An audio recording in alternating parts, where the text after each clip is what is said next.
Irmãos, bom dia a todos. Bom dia, né?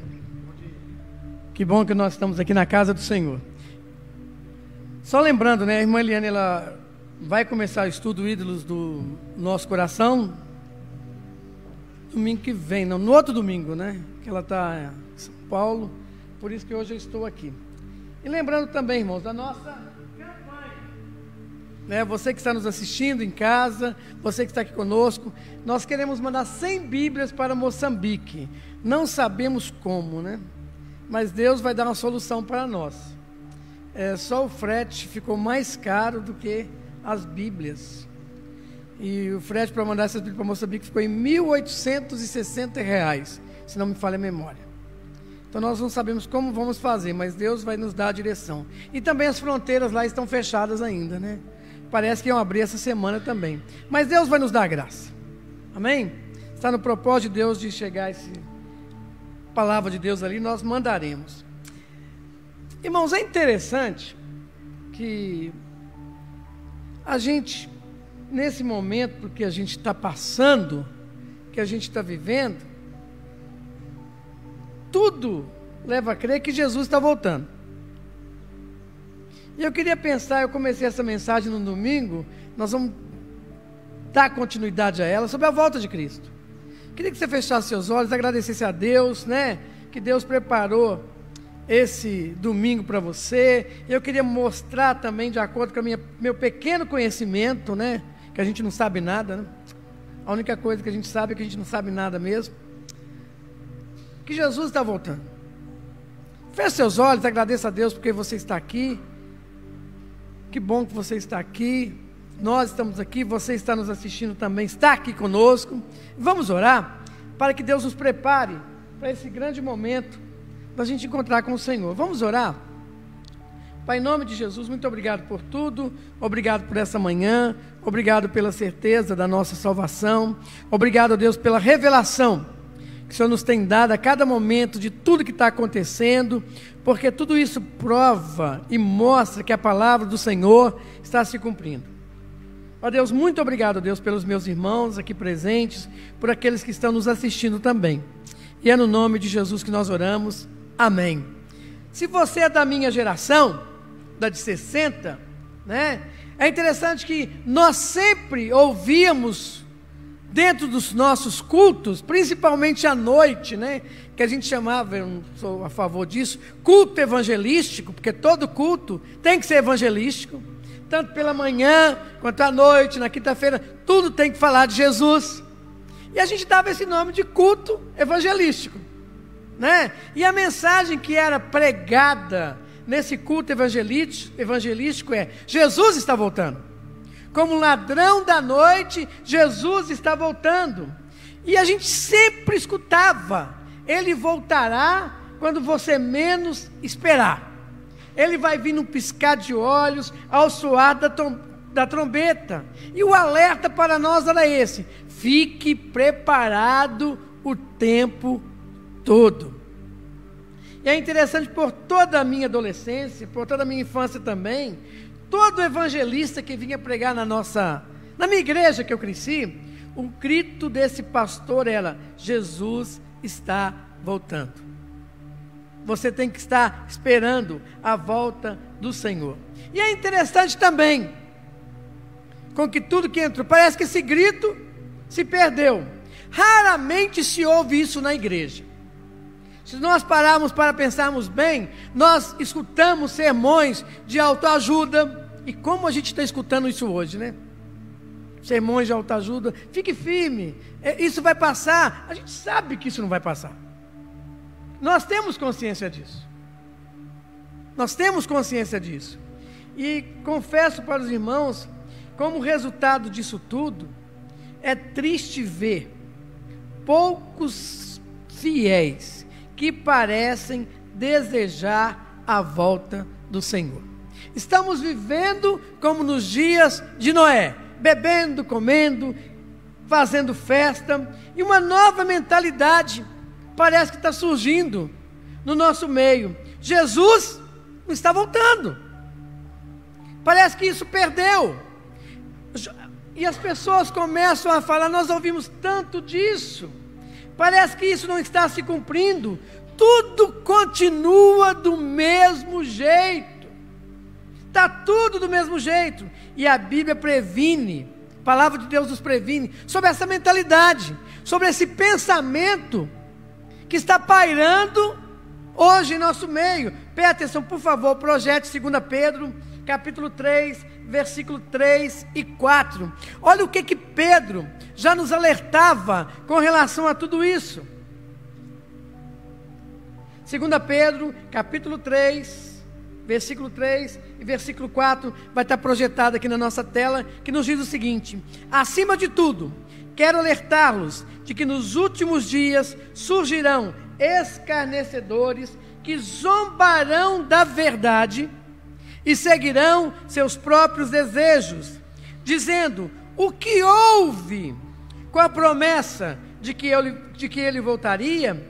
Desde antes do tempo de nossos antepassados, tudo permanece igual como desde a criação do mundo. É interessante que quando nós pensamos nisso, muitos temem a volta de Cristo, mas o fato de pensarem, quando nós pensamos na nossa vida, essa volta de Jesus, o dia do juízo final, ele parece muito amedrontador. Muitos estão com medo. E é interessante, irmãos, e olha o que a palavra de Deus diz para nós no texto que nós lemos: as pessoas estão vivendo segundo as suas próprias paixões. Se nós analisarmos bem, nós estamos vivendo isso. Pense no que Pedro está dizendo. Se você, hoje, estou falando por mim também, pela minha vida, se você prende a um pecado favorito, que você tem, que você não se libertou, você nunca vai querer ou vai desejar a volta de Jesus Cristo, porque a ideia é: Jesus vai vir, vai julgar, virá e julgará esse pensamento, esse pecado que você tem. E qual será a consequência disso? Qual será a consequência disso? Então, é muito mais fácil zombar da ideia do que comparecer diante de Deus. Se nós analisarmos bem, a igreja está vivendo assim hoje, e a mensagem de Pedro é muito clara: eis que está por trás de toda impertinência quanto à volta de Jesus. Muitos estão zombando o ódio pela Bíblia, o desprezo pela casa do Senhor, o descaso pelo Evangelho. Esse é o motivo que está por trás de toda a corrupção, de toda essa arrogância do pecado, de toda a impotência da igreja também. Essas pessoas estão pregando uma nova mensagem: Cristo não está voltando, não tem acerto de contas, está tudo do mesmo jeito. A gente não precisa ter medo do dia do juízo. E é interessante que Pedro profetizou. Esses zombadores estão presentes hoje. Minha esposa trabalha com educação, e como isso tem infiltrado também na educação. Estão zombando da igreja, estão zombando do Evangelho, incutindo leis que desaprovam a palavra de Deus. E é interessante, irmãos, por causa dessa licenciosidade desenfreada, as pessoas hoje estão ficando cegas espiritualmente. Essas pessoas estão zombando. Tudo continua se mostrando da mesma maneira. O sol vai nascer amanhã, a lua vai chegar de noite, vai ter estrela no céu, tudo do mesmo jeito. Tudo aquilo que foi dito no passado não aconteceu. Então, não deixe que nada atrapalhe a sua vida. Curta, desfrute dessa sua vida. Faça tudo o que te deixa feliz. Se a gente analisar bem, Pedro disse isso: estão vivendo segundo as suas próprias paixões. E outro fator interessante também, que a palavra de Deus nos coloca, que o Espírito Santo Se nós entendermos bem, o Espírito Santo tem toda a prova, evidência, nos dá toda a prova, evidência da volta de Jesus. O nosso Senhor Jesus, Ele é longânimo, Ele é paciente com o pecador, e o desejo de Jesus Cristo, de acordo com a palavra de Deus, é que ninguém se pereça. Em sua misericórdia, Ele está esperando que todos os pecadores, é o desejo de Deus, que todos os pecadores se arrependam, e por essa razão específica, o Espírito Santo, Ele nunca vai afrouxar a sua tarefa. Você pode zombar ou tentar se livrar dele, mas o Espírito Santo sempre volta nos convencendo do nosso pecado e revelando a verdade de Jesus Cristo na nossa vida. E a função do Espírito Santo é essa: revelar onde nós estamos errando. Se você não tem essa revelação do Espírito Santo de Deus, você não é convertido. Você não é convertido. E Paulo, na sua carta a Efésios, ele deixa bem claro que nós que aceitamos Jesus, nós que ouvimos a palavra, nós que entendemos o propósito da salvação, nós agora somos selados com o Espírito Santo de Deus, que nos convence do pecado. E é interessante também que, apesar que os zombadores sempre virão, as Escrituras também nos diz que o Espírito Santo também será derramado nos últimos dias. Ele será derramado sobre a terra, e nós temos uma grande evidência disso em Pentecostes. O Espírito Santo está dando o grito final da meia-noite, irmãos. Jesus está voltando. E o que nós temos feito? E é interessante também que muitos perguntam: de que tipo de volta de Jesus você está falando, pastor? Será que você está se referindo a um arrebatamento secreto? Será que está falando da volta pré, do meio ou pós tribulacionismo, que eu não quero entrar nisso? Ou você está falando que Cristo virá no final dos tempos? E alguns cristãos acreditam que Jesus subitamente evacuará o seu povo da terra naquilo que é chamado arrebatamento.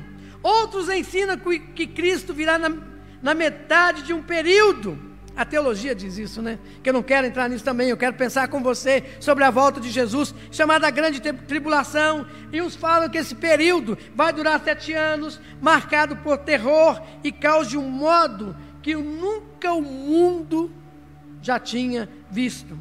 E outros creem também que esse período de 7 anos de tribulação, outros ensinam que Cristo voltará no extremo de todas as coisas. Como a teologia tenta explicar tudo isso? Mas o que a palavra de Deus nos orienta com relação a tudo isso? E é interessante que não há algo aqui tão forte em ação como nós estamos vivendo hoje, de que o maligno, que Satanás implantou em muitos que se dizem verdadeiros crentes. O diabo está cochichando uma mentira cruel nos ouvidos de tantas multidões e dentro da igreja. Cristo não tem previsão para voltar. E muitos estão acreditando nisso. Em Mateus capítulo 24, versículo 44 e 51. E olha o que a palavra de Deus nos diz. Mateus 24, 44 e 51. Irmãos, quando nós vemos toda essa situação que está acontecendo hoje, toda a frieza da igreja, toda a falta de zelo com a palavra de Deus, a falta de frequência dentro da igreja, o amor de muitos estão esfriando, nós temos grave colocação: Jesus está voltando. Jesus está voltando. E olha a posição da igreja hoje. E o único grito que nós podemos dar para aqueles que esfriarem é que Deus tenha misericórdia. Deus tenha misericórdia. O amor esfriou. Está tudo como antes. Eu vou no supermercado, não está como antes. Mesmo a pandemia. Vou no salão, está como antes. Vou trabalhar, tudo como antes. Qual é a evidência da volta de Jesus? E muitos estão pensando assim, dentro do contexto da igreja. Em Mateus capítulo 24, versículo 44 e 51. Olha o que Jesus nos conta, uma parábola muito importante para nós. Estejam também sempre preparados, pois o Filho do Homem virá quando menos esperam. O servo fiel e insensato é aquele a quem seu senhor encarrega de gerir os outros servos da casa e alimentá-los. Se o senhor voltar e constatar que o servo fez um bom trabalho, haverá recompensa. E eu lhes digo a verdade, ele colocará todos os seus bens sob os cuidados desse servo. O que acontecerá, porém, se o servo mau começar a pensar: meu senhor, não é isso que a gente está vivendo hoje? Não voltará tão cedo. Ele começa a espancar os outros servos, a comer, a beber e se embriagar. O senhor desse servo voltará em um dia que não se espera, em uma hora em que não se conhece. Cortará o servo ao meio e lhe dará o mesmo destino dos hipócritas. Ali haverá choro e ranger de dentes. É interessante que Jesus está falando de servos. Quando nós entendemos essa palavra de Jesus, servo, Jesus está falando de crentes. Crentes. Um servo é chamado fiel e outro chamado mau. O que torna o servo mau aos olhos de Deus, segundo Jesus, é algo que ele diz consigo mesmo no versículo 48. Projeta de novo, Peterson. É aquele servo que diz o seguinte: meu Senhor, ele não voltará tão cedo, então eu posso fazer o que eu quiser. E como nós estamos vivendo esse contexto hoje, irmãos, esse servo tem a seguinte visão: ele vendeu o seu coração à mentira do diabo. Cristo não tem previsão de volta, e ele chega no momento e diz: Jesus não vai voltar, não tem previsão de volta. Em outras palavras, ele está dizendo: Jesus não virá de repente, ele não voltará na minha geração. E eu creio que Jesus vai voltar na nossa geração, por tudo isso que está acontecendo. Esse servo mau, logicamente, é um tipo de crente, talvez até um pastor, talvez um líder de louvor, talvez um membro da igreja, e ele recebeu a ordem de vigiar e ficar preparado, porém, ele não se cuidou, ele não preparou. Porém, tal homem acalma a sua consciência com as mentiras de Satanás. Jesus não vai voltar. Olha quanto tempo você escuta isso. Quanto tempo você está escutando isso? Está tudo do mesmo jeito. Vá viver a sua vida. Vai ser infiel mesmo. Para que fidelidade dentro da igreja? Qual a razão disso tudo? E é interessante que nós seremos julgados até pelas nossas palavras. Coitado de pastor, né? Nós seremos julgados pelas nossas palavras, pelas nossas ações e pelos nossos pensamentos também. E Jesus nos mostra o fruto desse raciocínio. Se um servo está convencido de que o Senhor não tem previsão de volta, então ele não vê uma necessidade de uma vida santa. Você entende isso? Se você não está esperando Jesus, se você não crê na volta de Jesus, então você também não tem necessidade de ter uma vida santificada. Então, como Pedro deixa bem claro, eu vou me entregar às minhas paixões, aos desejos desse mundo. E é interessante que esse servo, ele pode ferir o próximo, ele pode acusar o próximo, como a gente está vendo tudo isso hoje, ele pode guardar rancor, ele pode destruir a reputação. E Pedro é bem claro, né, que ele é guiado pelas suas paixões. E quais são as suas paixões que estão dominando você hoje, que está impedindo de você ser liberto e esperar a volta do Senhor? E é interessante também que alguns dizem que Paulo previu contra a pregação de que a vinda do Senhor está próxima. 2 Tessalonicenses 1, versículo 1 e 2, por favor, Peterson. Olha o que Paulo começa a entrar sobre a volta de Jesus. E olha o que Paulo nos esclarece com relação a tudo isso.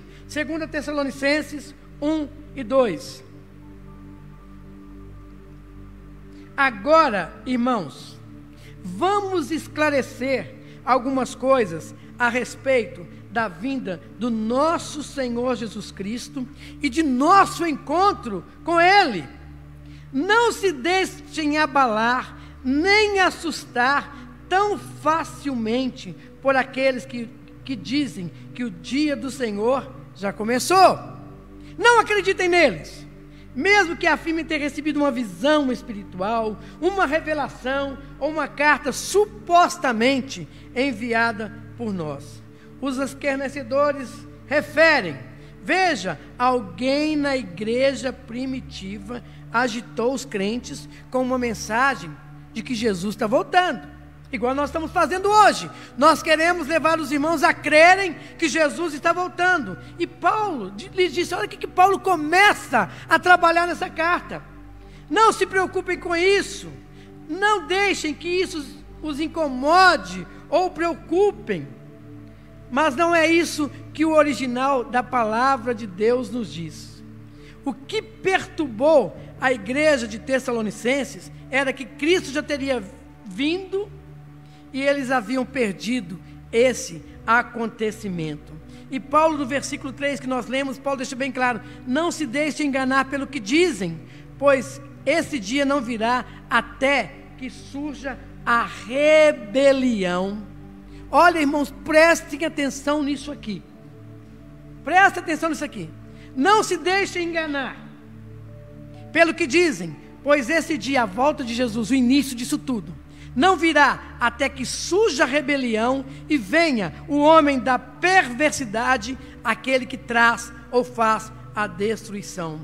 Paulo estava dirigindo aos temores daqueles irmãos, quando ele diz: não se preocupem com isso, é preciso acontecer duas coisas antes. Não fiquem preocupados com isso, tem que acontecer duas coisas antes. Eu queria provar para os irmãos que essas duas coisas, uma já chegou e a outra está bem batendo na nossa porta. Qual é a teologia de Paulo então? E é interessante que Paulo deixa bem claro em Romanos 13, versículo 11 e 12. E olha o que Paulo nos diz. Para você que está dormindo, Romanos 13, 11 e 12. Eu vou ler aqui. Tudo isso é ainda mais urgente, porque vocês sabem como é tarde. O tempo está se esgotando. Despertem, pois a nossa salvação está mais próxima agora do que quando cremos no início. Versículo 12. A noite está quase acabando e logo vem o dia. Portanto, deixem de lado as obras das trevas, como se fossem roupas sujas, e vistam-se da armadura da luz. E é interessante quando nós pensamos nisso, sobre a volta de Jesus, e Paulo também, em Filipenses 4, versículo 5, olha o que Paulo nos diz, sobre a nossa moderação, sobre o nosso comportamento. Filipenses 4, versículo 5, Filipenses 4, 5, que todos vejam que vocês são amáveis, em tudo que fazem, lembrem-se de que o Senhor virá em breve. Paulo está gritando: acordem, a noite está chegando, a vinda do Senhor está próxima, mexam-se, Jesus está voltando para aqueles que o aguardam. E é interessante, né, que algumas pessoas dizem: mas isso foi Paulo que disse. O Senhor não virá enquanto acontecer uma grande apostasia, uma grande frieza. Quando isso ocorrer, Jesus está voltando, irmãos. Se nós analisarmos bem, olha a frieza que essa pandemia gerou. Olha a frieza que essa pandemia gerou. E não tem como a gente pensar nisso. Quantos poderiam estar aqui na casa do Senhor, largar o zelo de estar na casa do Senhor e não estão? Irmão, nós vamos morrer de todo jeito. Com vírus ou com vírus, a gente vai morrer. Não estou falando para ninguém tirar a máscara, nós vamos morrer. Nós vamos morrer. Para estar com o Senhor, tem que morrer. Não tem como. Você quer ir para o céu? Você tem que morrer. Só se você não quer ir para o céu, aí você vai para outro lugar, né? Mas você tem que morrer também. E olha como a igreja abraçou tudo isso. Olha a frieza dentro da igreja.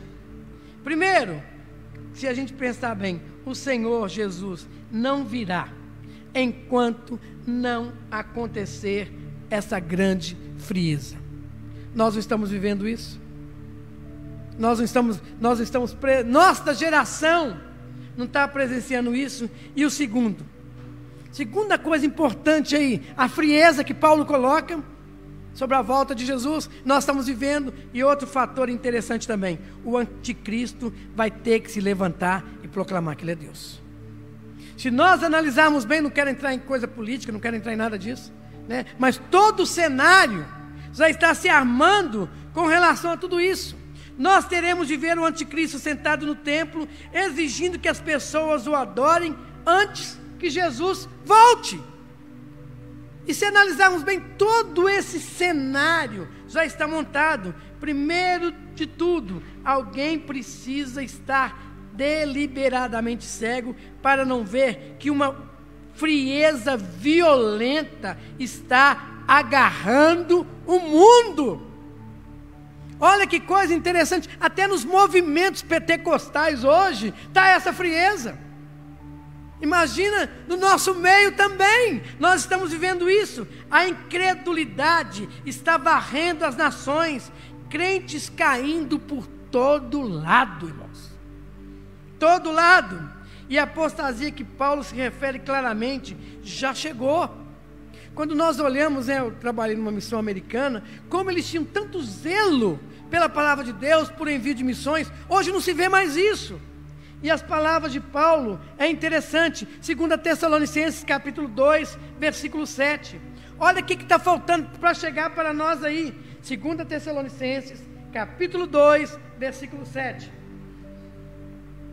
Pois essa perversidade já opera secretamente. Olha o que está acontecendo em todo o cenário mundial. E permanecerá em segredo até que se afaste dele aquele que o detém. Em uma tradução aí diz que o espírito da iniquidade é o espírito do caos. Se nós analisarmos bem, nós estamos vivendo isso. É o espírito da falta de respeito com a lei de Deus. Como o ensino está tentando, desvirtuar toda a lei de Deus que nós acreditamos hoje. A Ivone estava falando, que agora vai ter que ensinar o que é família. Conceito de família na escola. Mudou. Olha o caos que está gerando tudo isso. Sem nenhum respeito pela lei de Deus. E a razão específica pelo qual Deus destruiu a terra pelo dilúvio, desde a violência e a corrupção. Se essa transgressão que Paulo viu em seus dias apenas aumenta, não é de admirar que hoje as pessoas fiquem alarmadas e assustadas com o que vai acontecer. Como a gente está vendo leis, instituições que duraram séculos para que a sociedade não caísse no caos, e hoje estão sendo rasgadas a torto e a direito. Estão rasgando tudo. Olha o caos que está gerando isso. Nós não podemos falar nada mais. E outro fator interessante também, Paulo diz o seguinte: aguarda. Olha no versículo 7 de novo, irmãos, prestem atenção nisso aqui. Olha o que a palavra de Deus nos coloca. 2 Tessalonicenses 2, versículo 7. Projeta de novo, Peterson. Irmãos, prestem atenção nisso aqui. Vamos meditar nisso aqui. Olha, por isso essa perversidade já opera secretamente. Então ela está aí. Ela está aí.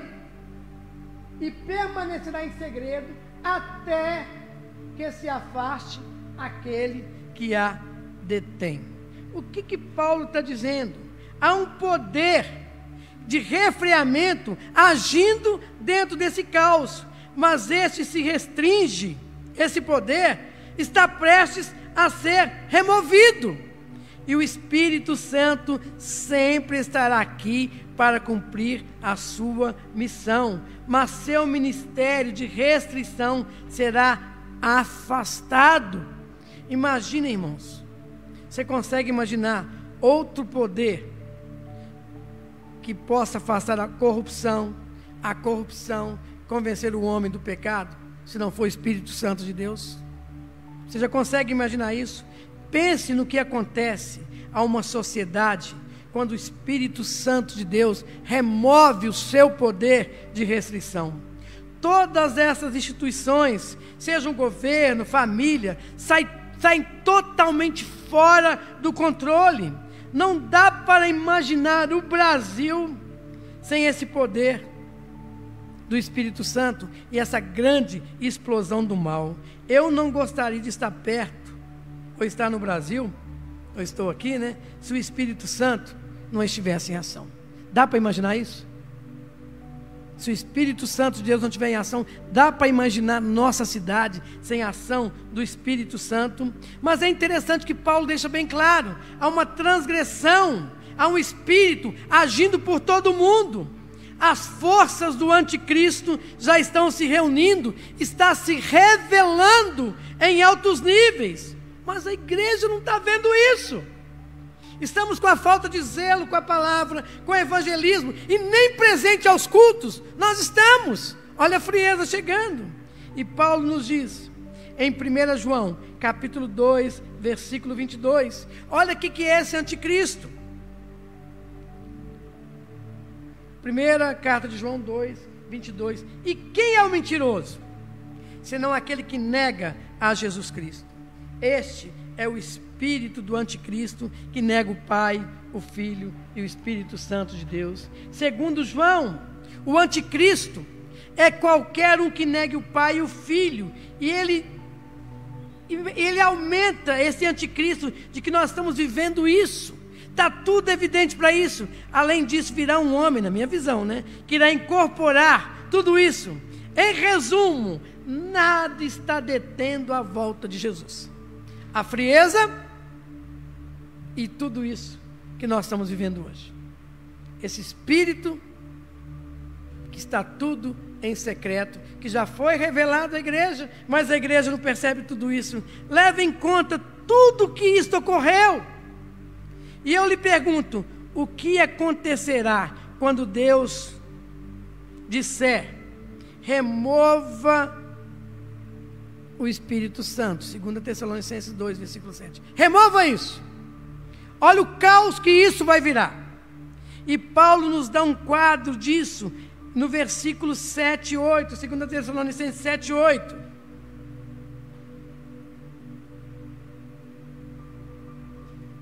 Segunda Tessalonicenses 2, 7 e 8. Pois essa perversidade, de novo o texto, já opera secretamente, permanecerá em segredo, até que se afaste aquele que a detém. Versículo 8. Então o homem da perversidade será revelado, mas o Senhor Jesus o matará com o sopro de sua boca e destruirá com o esplendor de sua vinda. O Espírito Santo sabe o que deve acontecer em breve.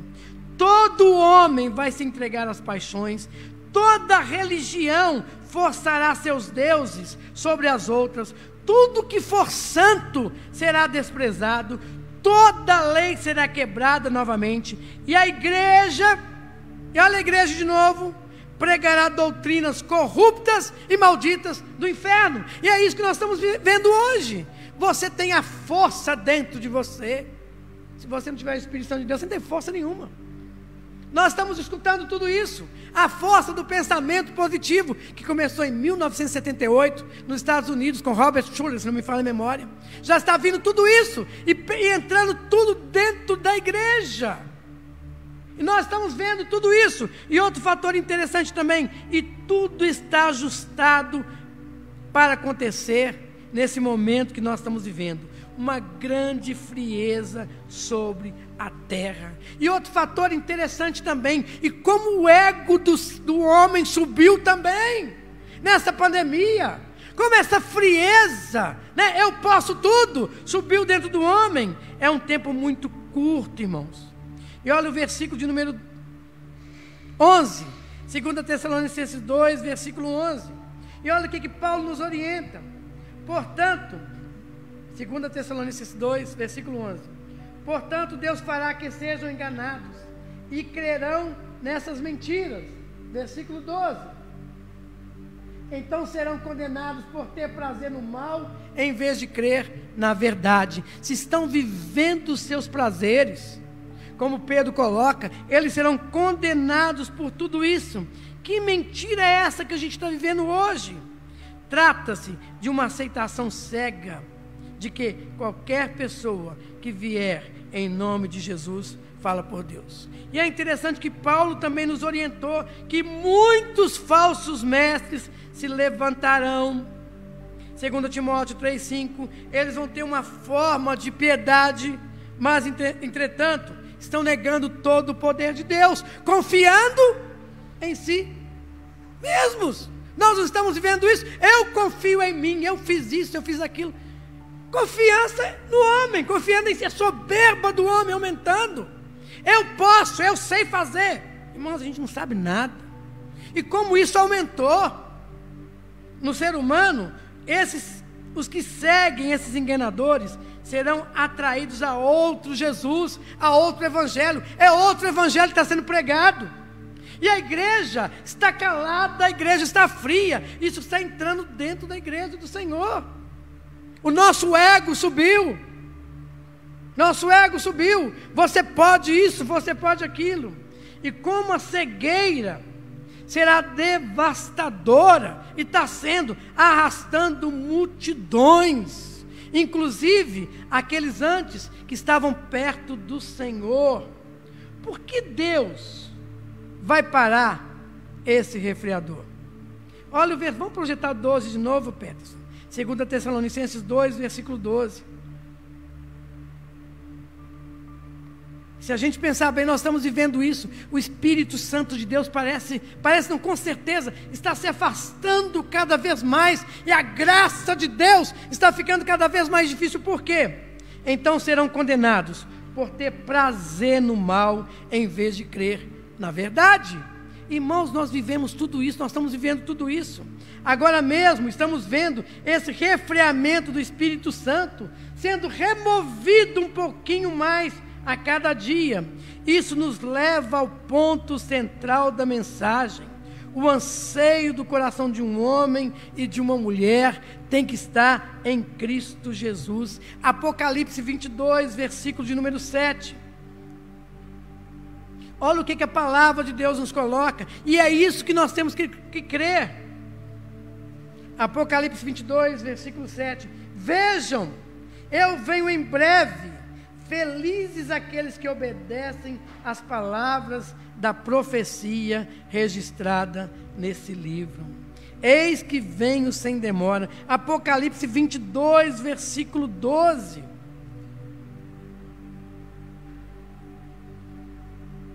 Vejam, eu venho em breve e trago comigo a recompensa para retribuir a cada um de acordo com os seus feitos. Aqui está o anseio do coração de todos aqueles que aguardam o Senhor. Apocalipse 22, versículo 17. Olha como tem que estar o nosso coração. O Espírito e a noiva dizem vem. E todo aquele que ouve, diga vem.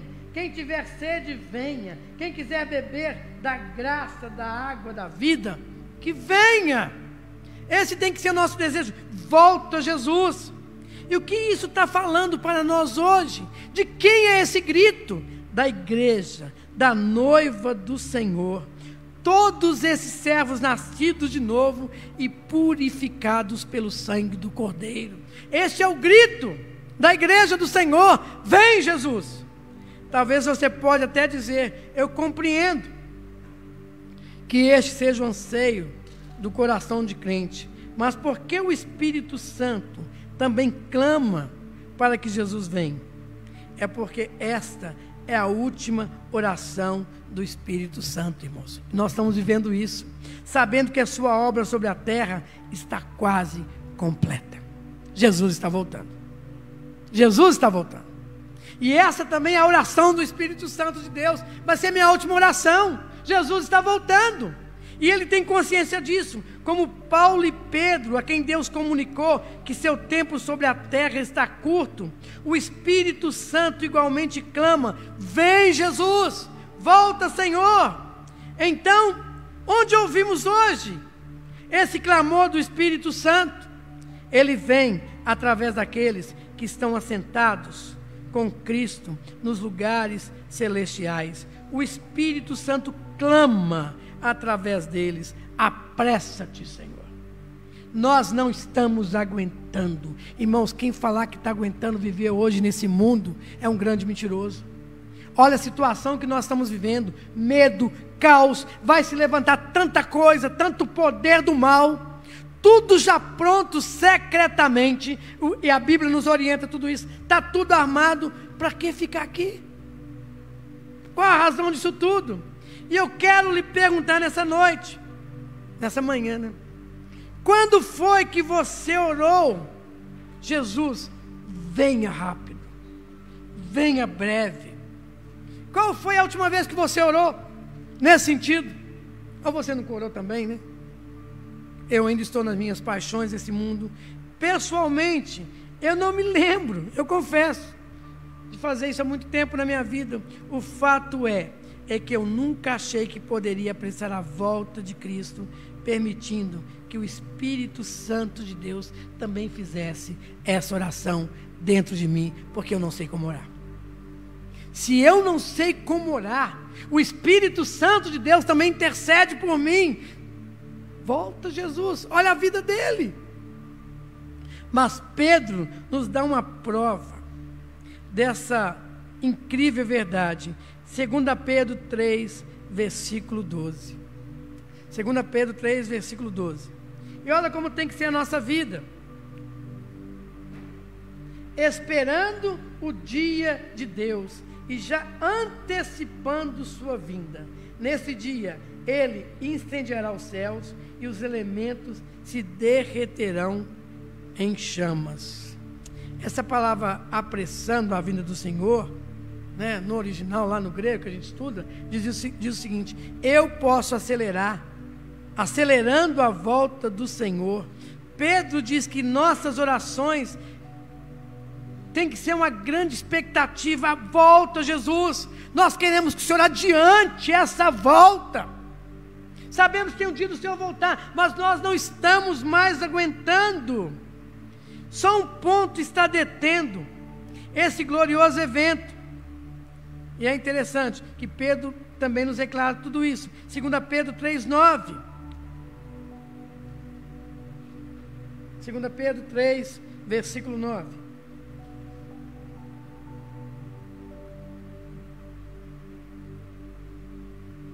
Segunda Pedro 3, 9.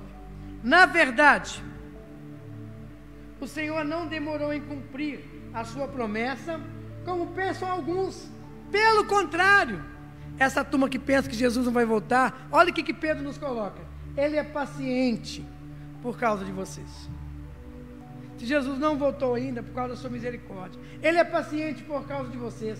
Não deseja que ninguém seja destruído, mas que todos se arrependam. A misericórdia do Senhor, então, está ditando a hora da sua vinda. O próprio Cristo nos diz no Evangelho de Marcos, Marcos 13, 19 a 20. Marcos 13, 19 a 20. Pois haverá mais angústia naqueles dias que em qualquer outra ocasião, desde que Deus criou o mundo. E nunca mais haverá angústia tão grande. Versículo 20. De fato, se o Senhor não tivesse limitado esse tempo, ninguém sobreviveria. Mas por causa dos escolhidos, Ele limitou aqueles dias. Versículo 21. Portanto, se alguém lhe disser, vejam ali que está o Cristo, ou vejam ali ele está, não acreditem. O que a palavra de Deus está dizendo? A noiva de Cristo tem que despertar esse interesse de orar. Jesus, volta, Senhor. Volta, Jesus. A igreja precisa liberar esse grito. Irmãos, olha o que nós estamos vivendo hoje. Imagina o que vai vir ainda. Se você crê que o mundo dispara em direção ao caos, que está tudo sem freio e que Cristo voltará em breve, dirige esse grito, volta, Jesus. Seria hipocrisia orar por Jesus vir e, no entanto, também não interceder pelos meus queridos, para que também estejam preparados para aquele dia. Já imaginaram que coisa interessante? Nós temos pessoas no nosso meio que ainda não aceitaram Jesus. Nós também temos que apressar para que eles encontrem com o Senhor. Então o que eu tenho que fazer? Dê a meus familiares e amigos que estejam perdidos também a oportunidade de ouvir ao Senhor. E é interessante que Paulo, em 2 Timóteo 1, versículo 3, Paulo deixa bem claro: sem cessar, eu me lembro de vocês nas minhas orações. Você tem orado pela sua família, pelos seus irmãos que não são convertidos, pela sua mãe, pelo seu pai que não aceitou Jesus, dia e noite. E para a gente concluir, né? Portanto, ponha de fato todas as doutrinas da volta de Jesus na sua mente. Atente para esse clamor. E olha o que Paulo nos diz em 1 Coríntios 13, versículo de número 12. Olha o nosso desejo. Agora vemos de tudo imperfeito como um reflexo no espelho, mas então veremos face a face. Tudo que sei agora é parcial. Olha como a gente não sabe nada. Tudo que eu sei agora é parcial e incompleto, mas conhecerei tudo plenamente, assim como Deus já me conhece plenamente. Aqui eu vejo algo tremendo, né? Que nós vamos ver Deus face a face. É interessante, irmãos, e esse é o retrato da igreja hoje. Como podemos dizer que nós amamos Jesus Cristo, que nós temos saudade dele, se nós nunca oramos para que ele volte? Se nós nunca oramos como igreja, volta, Senhor, e falamos que amamos Jesus. Quem ama tem que estar perto, né? E é interessante quando nós olhamos tudo isso. Como pode acontecer? Como está no nosso coração? Se nós nunca desejamos isso, como nós podemos dizer, não dá mais para crer nisso? Vou viver nos prazeres desse mundo. E é interessante que Jesus deixa bem claro, para a nossa convicção, para a nossa certeza, Apocalipse 22, versículo 20, certamente eu venho sem demora. Jesus está dizendo isso. E o que a igreja, a noiva de Jesus, tem que gritar? Vem, Senhor Jesus. Vem, Senhor Jesus.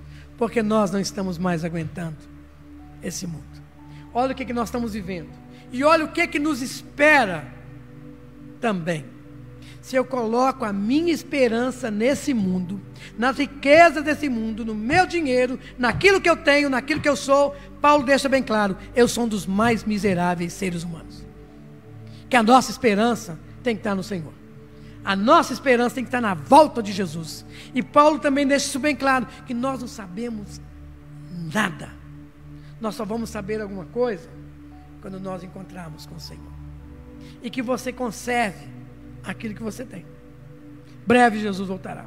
Uma vez perguntaram um pastor, achei muito engraçado isso, interessante, né?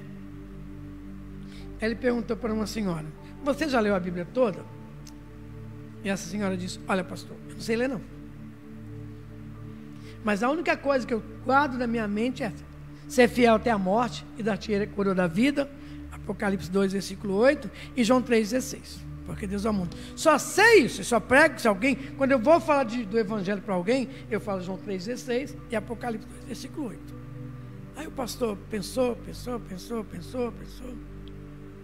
né? Engraçado, né? O que tinha de mais precioso, ela segurou. A volta de Jesus e o amor de Deus. Que nós possamos, irmãos, viver assim também. A volta de Jesus, fidelidade e o amor de Jesus Cristo na nossa vida. E que Deus assim nos abençoe. Amém?